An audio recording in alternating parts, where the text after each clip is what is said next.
guys, welcome to this video, which is going to be a Q&A.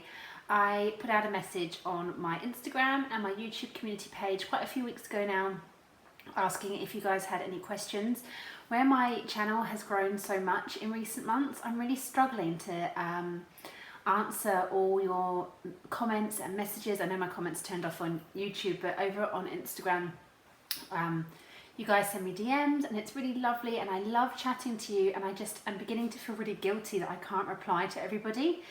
And there's quite a few running themes with messages that I get, obviously because of the kind of content that I put out. So I just thought I would ask you guys if you had any questions and then kind of pull them together and see like what were the most common and kind of trying to answer those.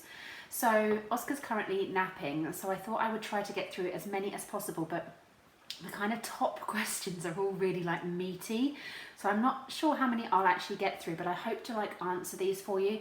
The kind of the big questions like sleep and tantrums and cutlery is a huge one as well.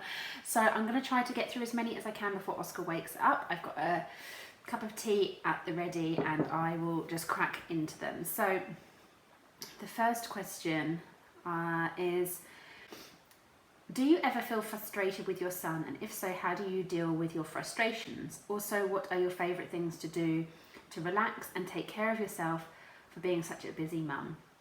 Okay, so I think frustration as a parent is completely normal. Frustration with anybody you're living with 24/7 is going to happen. Like, I get frustrated with my husband, he probably gets frustrated with me. No, not probably, he does. And Oscar is just another member of our family. So you're always going to find, I think, frustrations with somebody who is a completely separate being to you, because you live and do the things you do because you are you, and they're doing the exact same thing. So I think it's just important to see them as a full-fledged human being and try to treat them as such. So I think I would consider myself a respectful parent. I know there's all these like umbrella titles: conscious parent, attachment parent, respectful parent.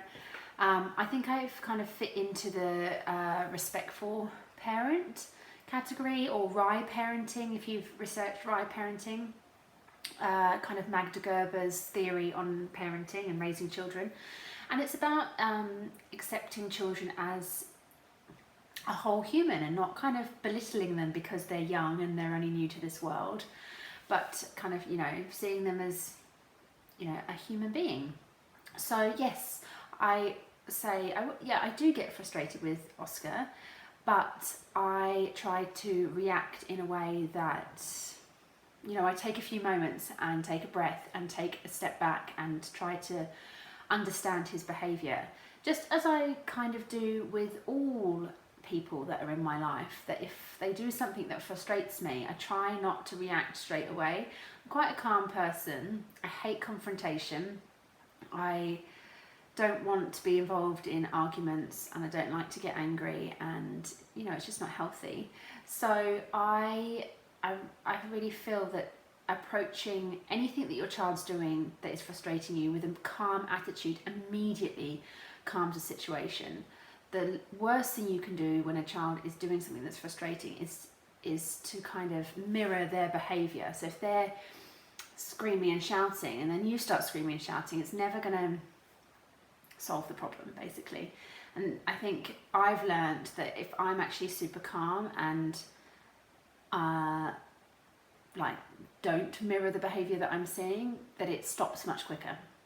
So I guess that answers it. The other part of your question was about how do I take care of myself.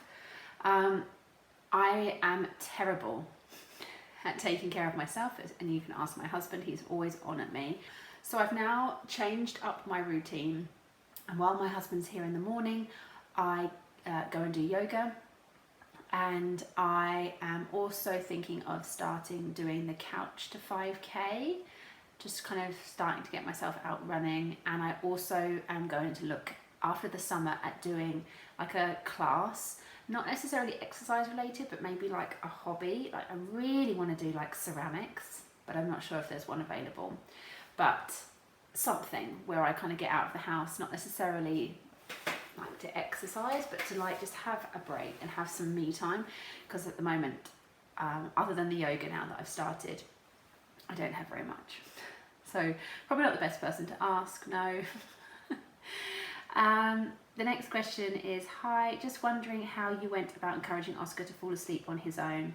My son always fights sleep and gets so upset when we try to put him down, even after a nice routine and lots of rocking. I'm not willing to let him cry out. Any ideas would be appreciated. He is 16 months old.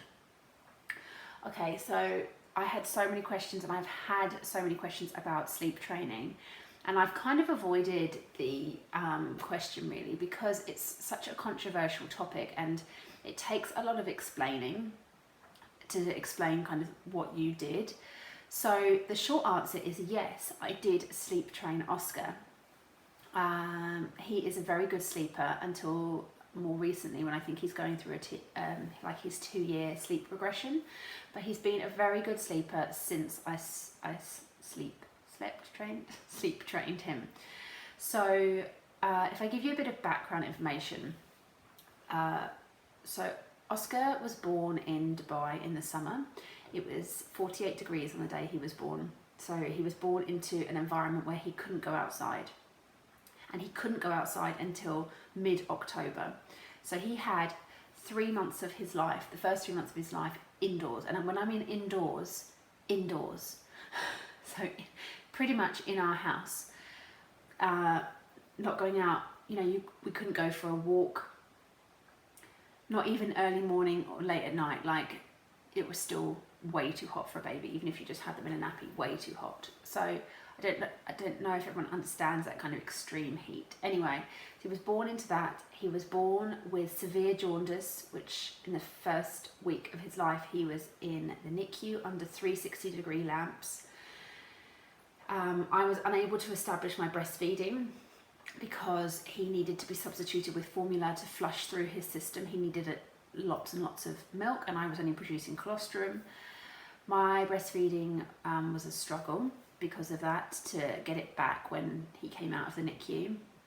It turns out that he had an undiagnosed tongue tie and lip tie, and I struggled with my breastfeeding for 4 months. The first 4 months of his life, he had at least some breast milk every day, and then my milk supply dried up because it just wasn't ever established and working.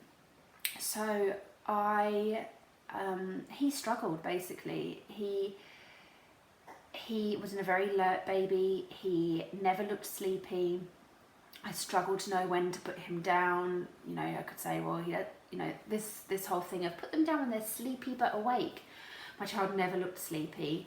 So I ended up going to a sleep workshop because I'm the kind of personality that I want to know the facts about something, not the kind of methods like the Ferber method, the cry it out, whatever. I wasn't interested in any of that. None of that made sense to me. Like, I didn't want to do, obviously, like I think most people don't want to do cry it out. They don't want to leave their child in a room on their own to cry.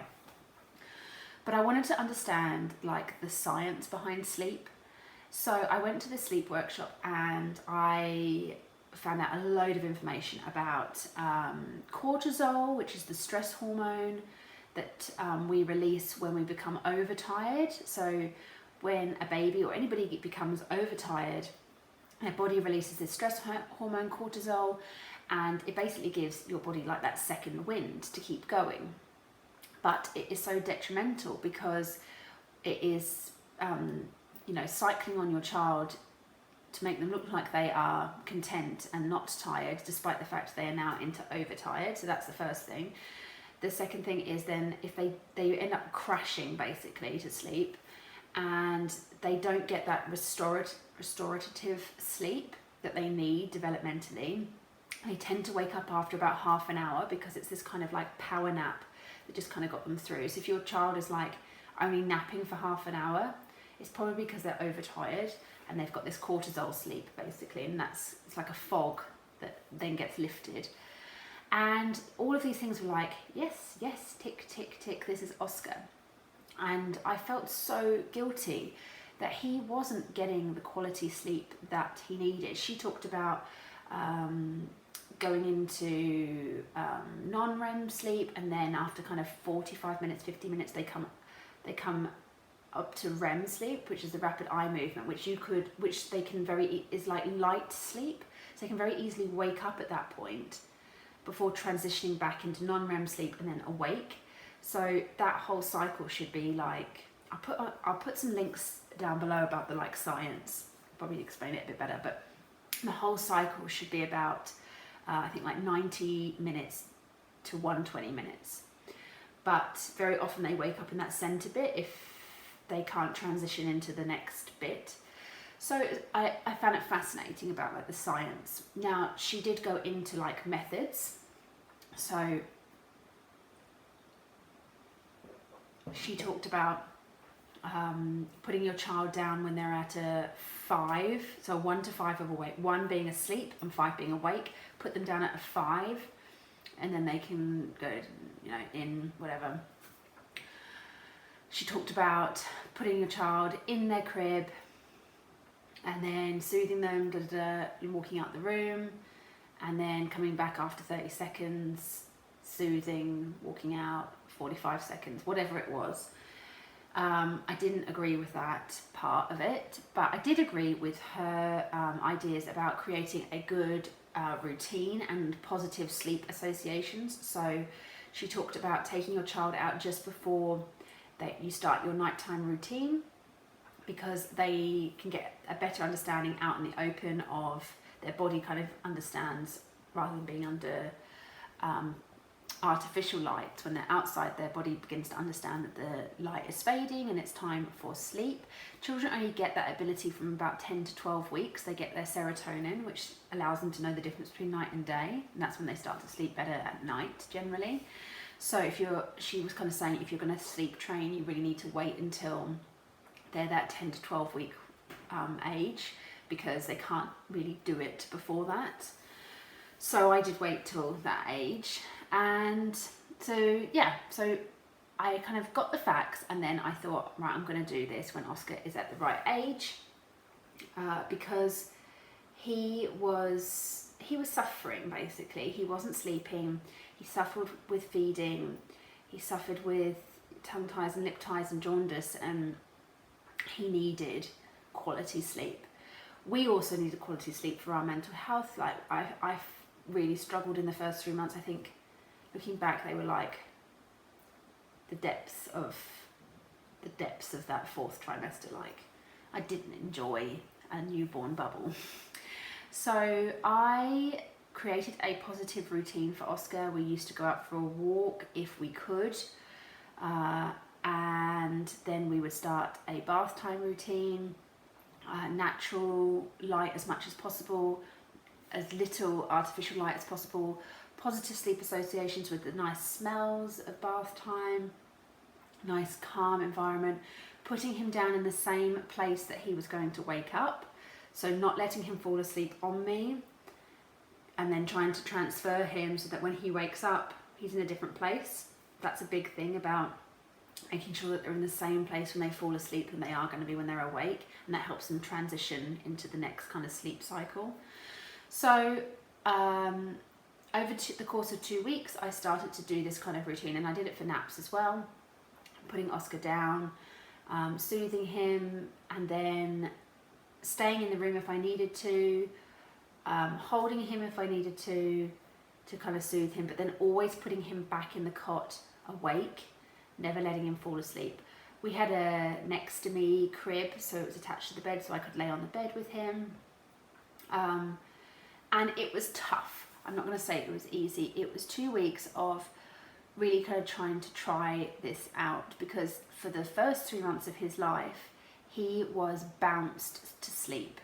We used to have one of those, well, it was my birthing ball, exercise ball, and that motion used to be on our chest. That motion would send him to sleep. So he was going from having this to just stillness in a cot. So that took him a while to transition to.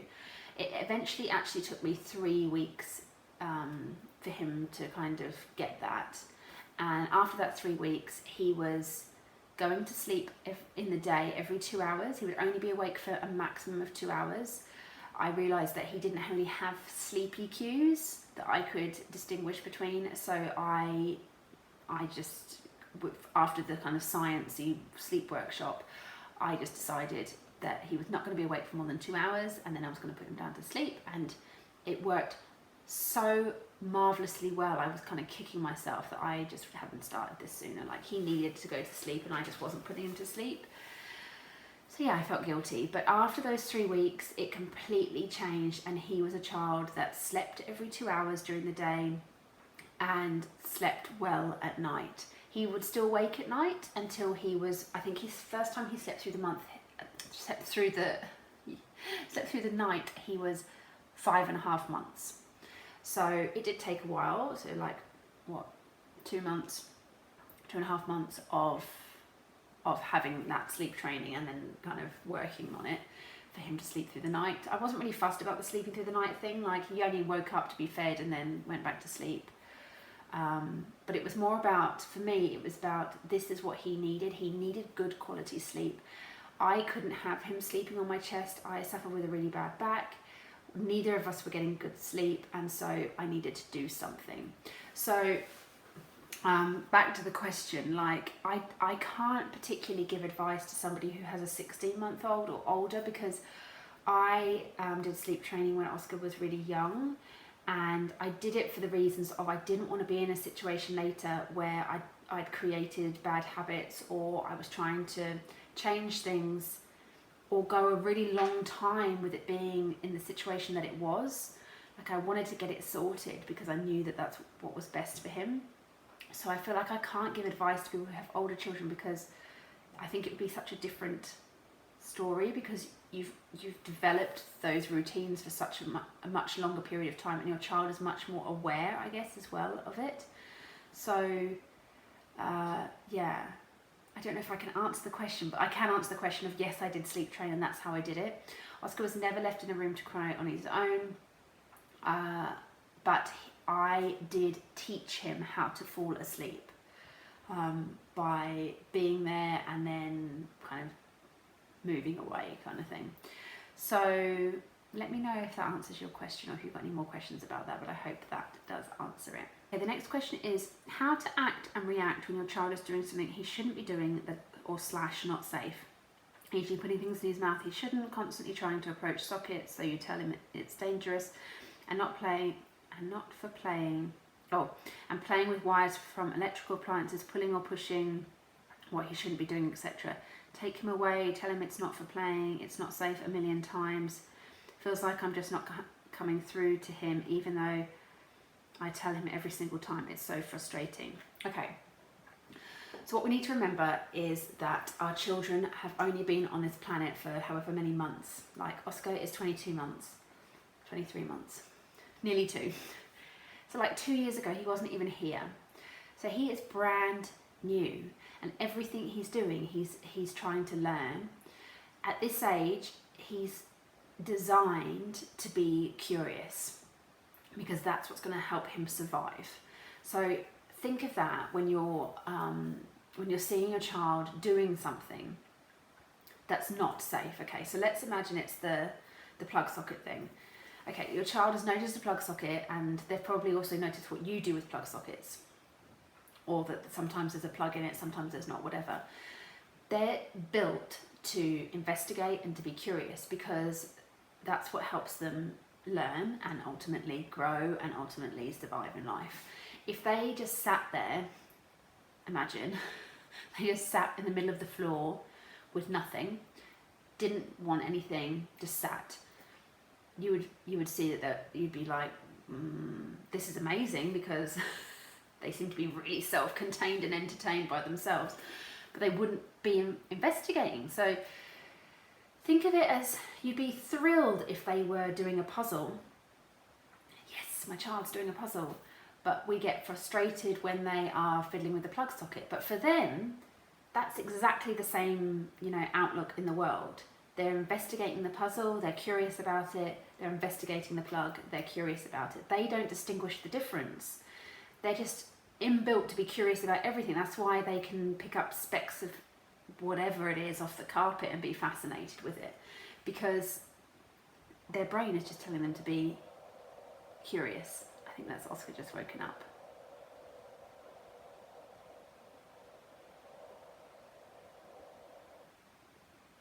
No, maybe just a noise in his bedroom. So I think the first thing you need to understand is that, but then also how do you react?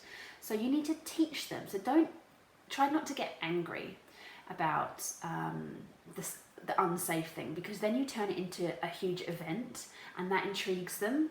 So if you're like, no, don't touch the plugs, that becomes like, whoa, to them. Okay, well, I don't get that reaction when I do a puzzle. But I get it when I touch a plug. That's interesting. Let me investigate it more. Let me try again tomorrow. Let's see if she does the same reaction. Let's see, you know, it becomes exciting and interesting. And that's why they end up doing naughty things over and over again, because of your reaction. So just try to react in the same way you would if they were doing anything that wasn't dangerous. If they were investigating a sand pit, if they were playing with blocks, react the same way. So, but you need, obviously, if it's unsafe, you need to stop them from doing it. So how do you do that? So my reaction is, one, don't say no. Try to avoid the word no, but explain to them. I think we all know that our toddlers understand so much more of what we're saying than they can actually speak themselves. So Oscar pretty much understands what I'm saying to him. Maybe not every single word, but he gets the gist better than he can ever obviously explain it to me. So if he's playing with a plug socket, I might say to him, Oscar, you shouldn't play with a plug socket because it's not safe. It could really hurt you. You might need to repeat that, okay? But it needs to be in a calm voice. It doesn't need to be about being angry about it, but it's about just talk to him as if you were teaching him anything about a bird or a plane in the sky, or doing his button up, or whatever it might be.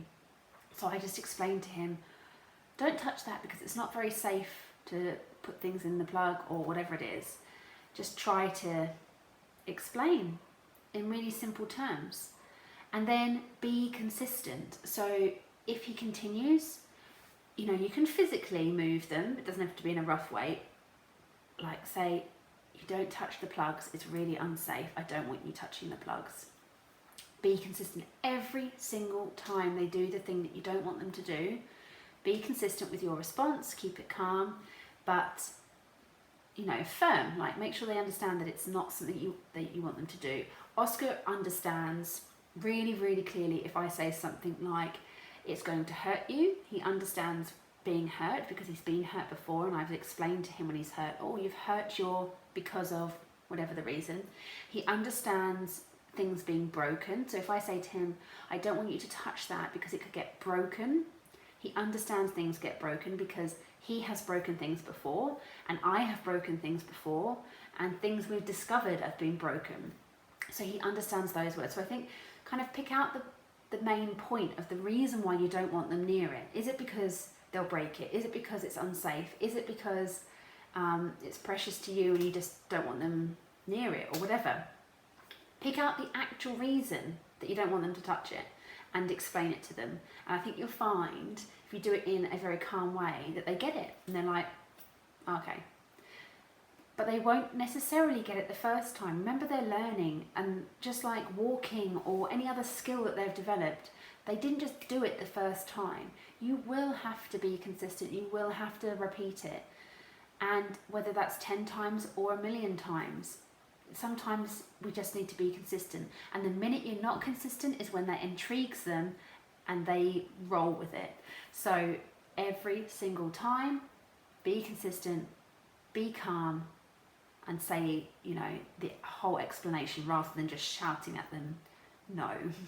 Okay, the next question is, how do you start infants and toddlers on cutlery? I get loads of questions like this, and there was lots kind of under the same umbrella title. So I'll quickly go over what we did. So from 6 months old, Oscar started eating food, and we did baby-led weaning, which meant Oscar was never fed purees. I never fed Oscar. Okay, so that's the kind of simple terms of baby-led weaning. Oscar ate whole foods, so not mushed up. He experienced different textures, different colours, And if I can advocate anything about raising a child, baby-led weaning is like up there. Like, baby-led weaning has revolutionized how Oscar eats. Like, he is a fantastic eater because of baby-led weaning. So we introduced Grabby's cutlery, and I'll put the link in the description box below if you want to go check it out. It's basically plastic cutlery. I researched loads of different types, but I wanted something that worked with his grip. So they're like little ball grips on the ends that work with a child's natural grasp at that age. So they're kind of into this kind of grasp, picking stuff up with their whole hands, that works with that. So anything that was kind of a liquidy texture, we would load the spoon for Oscar. So load it for him and then place it on his tray, loaded. So we never then like fed it to him. We'd place it on his tray, or we'd place it in his hand, and then either he would get it into his mouth, or at the start we would like place it in his hand and then we would move his hand to help it guide it.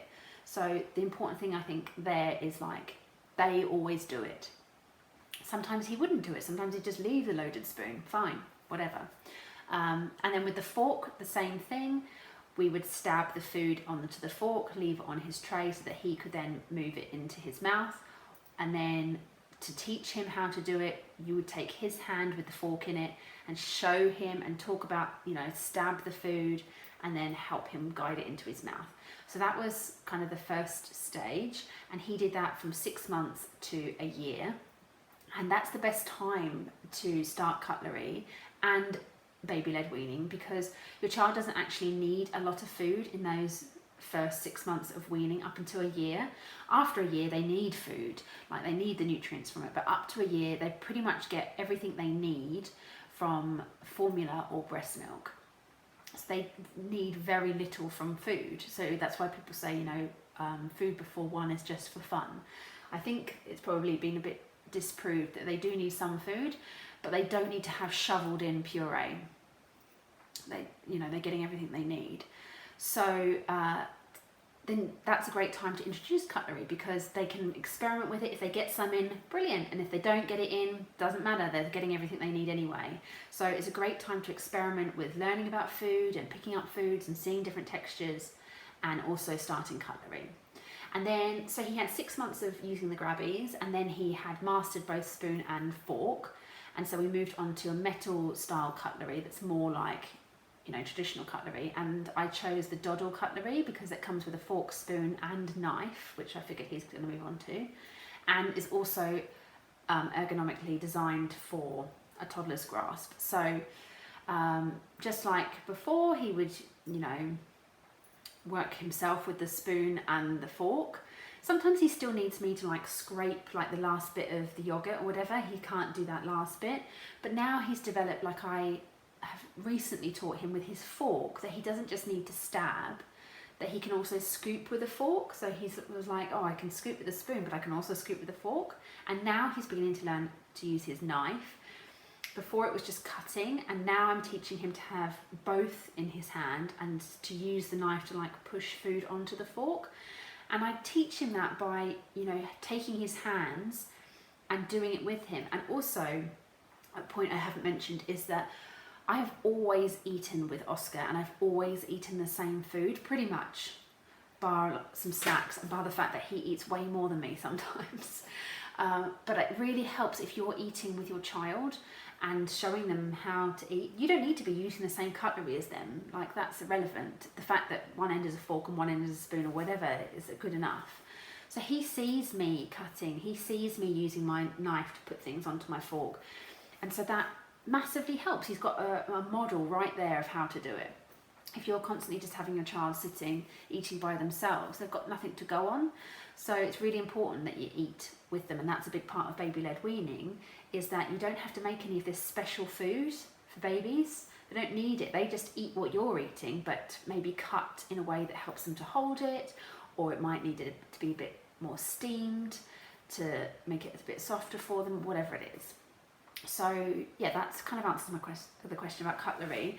We use 2 different types at 2 different stages, and we're now on to using a knife. Okay, the next question is, do you have an outdoor / garden space area for your little one? Any quick, small, easy to pack outdoor activities? We live in a flat with a shared garden, but it's down a slope and not that toddler friendly. Struggling what to do when we don't have time or want to go to the park. I love your channel. I'm actually going to do, oh thank you anyway, I'm actually going to do a whole video on our outside space and everything that we've got in it. It's kind of a very Montessori friendly garden. So look out for a video upcoming on our garden. But as far as your question about things you can do in your garden, I think just keep it natural. So grow plants if you can. You can do it in pots. If you're in a flat, you can do window boxes, so you don't need to necessarily be outside. Growing herbs and stuff, one is exciting for kids, but massively exciting insofar as they then get to pick stuff and put it into their dinner or whatever it might be. Or we pick mint and I have like a mint tea. So growing things. What else do we do in the garden? Oh, just like dirt. Like kids love dirt. So getting some gardening tools for digging. Again, you could just have a pot. I don't know, it's a shared garden. I guess you could have a few things down there that are permanent, like some pots and things. So have some pots with some dirt, sand, rocks, shells. Oscar makes we put the rocks out to make like the pathway for roads and things like that. Get yourself a bird feeder. You can even get those bird feeders that now stick to like the glass, so you could have it in a flat. You just basically put it on the outside of your window, and so you can the birds obviously come to feed and you can get a real close look at them. That's really exciting. Water, massive fan of water. Doesn't necessarily mean they have to be covered in water, but like having a watering can. Yeah, loads of stuff. Just don't overthink it, I think, is the key to being outside, and let your child kind of design the activities, but keep everything real natural. So like whatever you've got naturally in your environment is really what you need. Okay, the next question is, hi Gemma, greetings from Germany. Wow. I really love your channel, thank you. My question is, how does Oscar interact when you have other children invited to your home? Sharing of toys is very difficult for my 20-month-old, and he protects everything his friends would like to discover. Okay, sharing is difficult for all toddlers and then children. For toddlers particularly, they have not developed the part of the brain that allows them to understand another person's point of view. It's underdeveloped when they're born.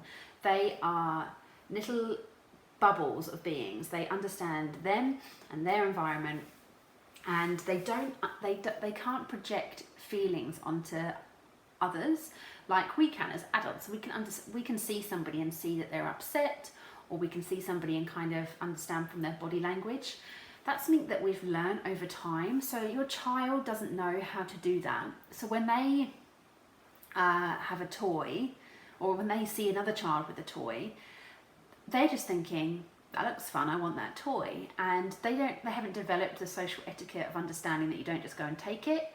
They just go and try and take it because it looks fun and they want it. So I think the first thing to understand is developmentally, that's completely normal. Sharing is like an alien concept. I think it's really detrimental that we have this whole like sharing is caring, because it's not, insofar as your child doesn't understand that whole concept. So it just makes it like everything more confusing. So the typical scenario, I guess, is child A is playing with a toy and child B comes over, wants the toy. The parents intervene and say, oh, child A, you've been playing with that toy for a really long time. Can you give it to child B so that they can have a go? Sharing is caring, da da da da da. So child A, who was quite happily playing with the toy, is forced to give it up to child B. Child B only really wanted the toy because child A wanted it, child A had it, and so they're kind of like, great, I've got the toy, but they kind of lose interest in it very quickly once they get it. And child A, what have they learned from that is somebody can come along, an adult can come along and take my thing at any point in time and I have to give it up. So it makes them suddenly, what they learn from the situation is to be really overprotective of their things because they're very worried that somebody could come and take it. So it actually creates a worse situation. So what I do instead, and I know lots of people do instead, is turn taking. So no forced sharing, it's more turn taking. So instead, child A and child B, same situation, child A is playing with the toy, child B wants the toy. So rather than initially stepping in, you allow the situation to run its course. A lot of the time kids sort it out on their own, we step in too soon. If child B starts to like actually go to take the toy, you say to child B, child A, would have been helpful if I'd called them different names, wouldn't it? Child A is playing with that at the moment. When they have finished their turn, then you can have a turn with it, but they're not quite finished with it at the moment, so you need to wait. Now, waiting is a whole different ball game for kids, but they've understood that they're not allowed to take it. Then you say to child A, child B would like to play with that when you're finished with it, so you take as long as you need, and when you're finished, can you give it to them? Now that's kind of a learned concept. They might not be able to do that straight away. They might have to just, when you're finished with it, can you just leave it there? And then you can kind of prompt them. So they're playing with the car or whatever, bored of it now, and so they then go and give it to child B when they're finished with it. So what have they learnt? They've learnt they can play with it for as long as they want to. There's no pressure, there's no force of like, you've got 5 more minutes. Because ultimately then that creates, well, I want it forever. But actually, if you don't put a time pressure on it, they end up not wanting it for as long. It's kind of, I don't know, a weird situation. You will see it play out. And then child B learns to wait. They get what they want in the end, and it's a happier situation. Child A, importantly, hasn't learned from the situation that anybody is going to come and take their things. And so they willingly use it for as long as they want, and then they give it up because they know that they've had it for as long as they need it and no one had to take it off them. So I guess that answers your question. In a play date situation, that's just how I deal with it. If there's specific, like if you've got a child coming to you for a play date and you know there's specific things that your child, there'll be issues over, that like their favourite toys, what I would say to them is before the play date, Jack's coming round today. Is there any toys that you really don't want Jack to be touching or to be playing with? Say it in words that your child's going to understand. But basically say to them, is there anything that you don't want touched? Is there anything really special? You might want to limit it because they might start taking everything. So say there are 2 special toys that we're going to put away until after Jack goes home, and so that they're going to be nice and protected and safe. And so they'll take their 2 favourite things and you put them away and you close the door and say, okay, we'll put them away so that nobody can go near them for now, and we'll get them back out when we're by ourselves. And so that kind of avoids the whole situation. If you know there's like special toys that are going to create a scene, you just take them out of the scenario.